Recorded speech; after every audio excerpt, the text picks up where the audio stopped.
The Communist Party of China that leads the PRC, is the most potent and dangerous near-peer adversary this nation has ever confronted. They have elements that the Soviet Union never possessed. They are a technological adversary and competitor, an industrial competitor, an economic competitor, a geopolitical competitor, a scientific competitor now, in every realm. It's an extraordinary challenge. It's one that I believe will define the 21st century. If we stay on the road we're on right now, in less than 10 years, virtually everything that matters to us in life will depend on whether China will allow us to have it or not.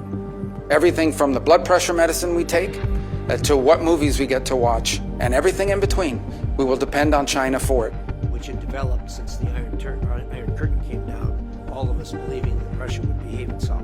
Unless something dramatic changes, like an equilibrium where they conclude that the costs of intervening in Taiwan are too high, we're going to have to deal with this before the end of this decade. You want to make the cost of invading Taiwan higher than the benefit. We want to discourage that by the Chinese believing that, yes, could they ultimately win an invasion of Taiwan, but the price would be too high to pay.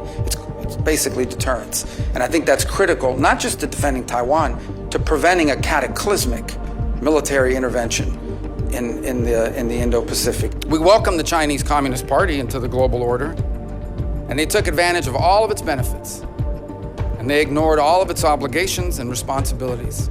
Instead, they have repressed and lied and cheated and hacked and stolen their way into global superpower status, and they have done so at our expense and at the expense of the people of their own country.